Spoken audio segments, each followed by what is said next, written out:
Have you ever wondered if your decisions are truly your own? Or if there's a hidden force subtly guiding your choices? What if I told you that the very first number you encounter can hijack your brain's ability to think rationally? Psychology's Rulebook was fundamentally challenged by groundbreaking experiments that unveiled this exact phenomenon.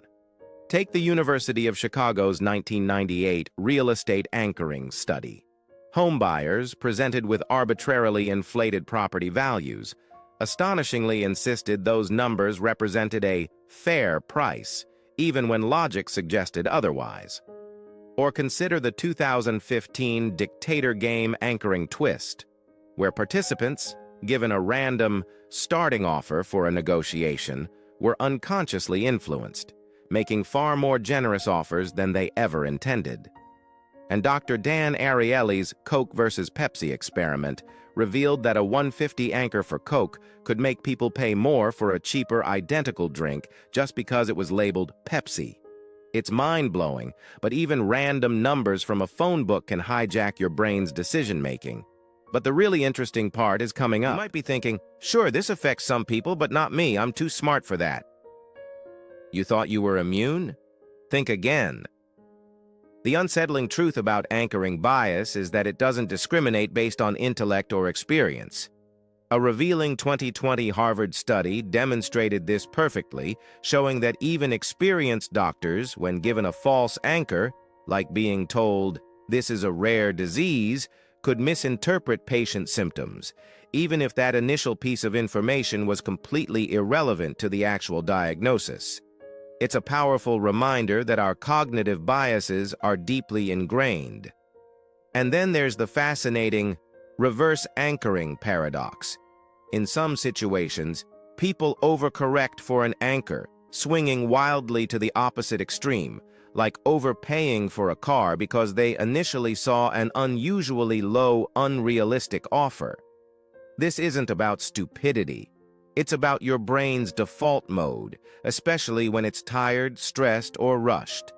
What you are about to learn will surprise you even more as we dive into real-world consequences. Stories bring these concepts to life, don't they? Consider Samantha Chen, a brilliant tech founder.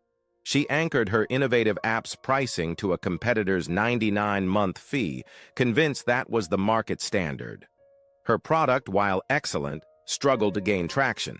It was only after months of struggle that she realized her unique offering could thrive at a much more accessible 29-month. That single, initially seen number, the competitor's price, held her back from reaching her true potential, costing her startup an estimated $2 million in potential revenue. Her story is a poignant example of how a hidden anchor can break a business. But on the flip side, meet Carlos Ramirez, a savvy retail CEO. He deliberately used anchoring to boost sales by an astonishing 37%. How? By strategically placing a decoy product priced at $999 right next to his real target item, a $499 offering. Suddenly, the $499 product seemed like an incredible deal. Anchoring bias, as you can see, isn't just a trap. It's a powerful tool, depending entirely on who's in control. What will you do with this knowledge? All right, enough with the theory. Let's get practical. You don't need a PhD to start hacking anchoring bias in your daily life right now. This is your brain's reset button, and it can be applied before you buy, negotiate, or make any significant decision. First, try the anchor audit.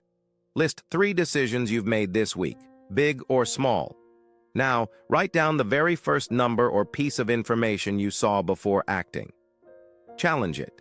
Is this number even relevant to my actual needs or the item's true value? Secondly, embrace the ghost anchor test.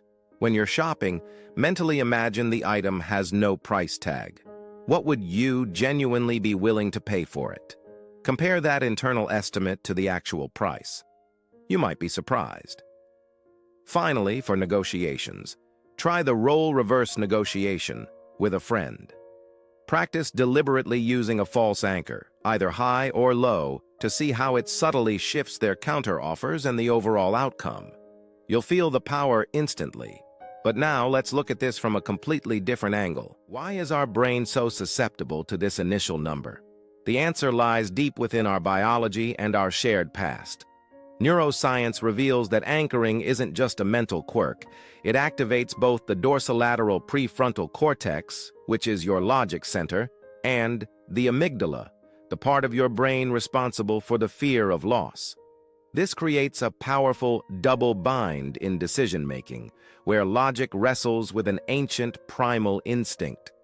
In the world of economics, anchoring is the unseen hand behind countless pricing strategies, from luxury branding that sets impossibly high initial prices to political polling that subtly shifts public perception. Did you know our ancestors relied on anchors for survival? Imagine them quickly judging threats. This rock looks safe, let's camp here. Or, that herd is small, we can hunt it. This quick judgment mechanism, once vital, has evolved into a modern-day trap, often leading us astray in complex financial and social situations.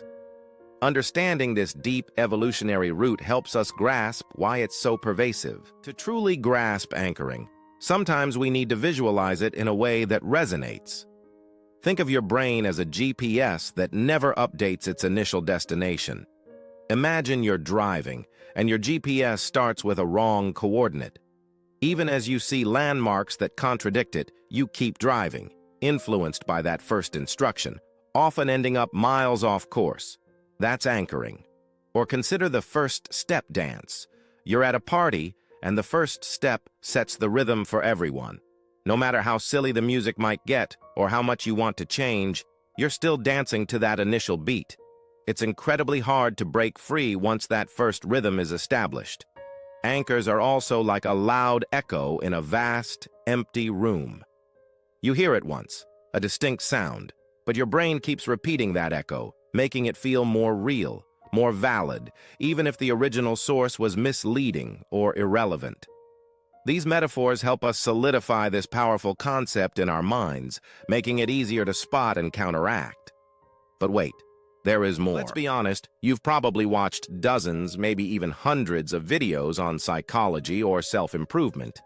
Many of them offer generic, be mindful advice that sounds good, but rarely translates into real change. This video is different. We don't just tell you to be aware of anchoring. We're arming you with the knowledge and actionable tools to actually reprogram your brain's default settings. We're not dealing in vague inspirations. Every single claim and insight shared here is backed by rigorous scientific experiments, including some of the weirdest and most surprising ones. We've gone beyond just telling you stories. We've given you practical exercises to hack anchoring in mere seconds. You'll walk away not just inspired, but equipped. This isn't about fleeting motivation. It's about giving you a fundamental understanding and immediate control over one of the most powerful cognitive biases that shapes your daily life. Have you ever felt like other content falls short? This is designed to break that pattern. So, what's the final twist in this journey of understanding anchoring bias? It's this. You're not a victim of this cognitive bias. You can become a master of it. Anchoring isn't merely a flaw. It's a latent superpower waiting to be wielded. Think about it. If an arbitrary number can influence decisions, why not intentionally set positive, empowering anchors for yourself? You can weaponize anchoring for creativity, setting an incredibly high, audacious goal to pull your ambitions towards. You can use it in goal setting, anchoring your ideal self to a specific, vivid vision, making every small decision align with that powerful initial image. Even in relationships, you can anchor positive expectations, subtly shaping interactions. You have the power to consciously choose your anchors, transforming a potential trap into a strategic advantage. This isn't about manipulation. It's about conscious influence, starting with yourself. What do you think? How will you use this newfound superpower to shape your world? Share your thoughts in the comments.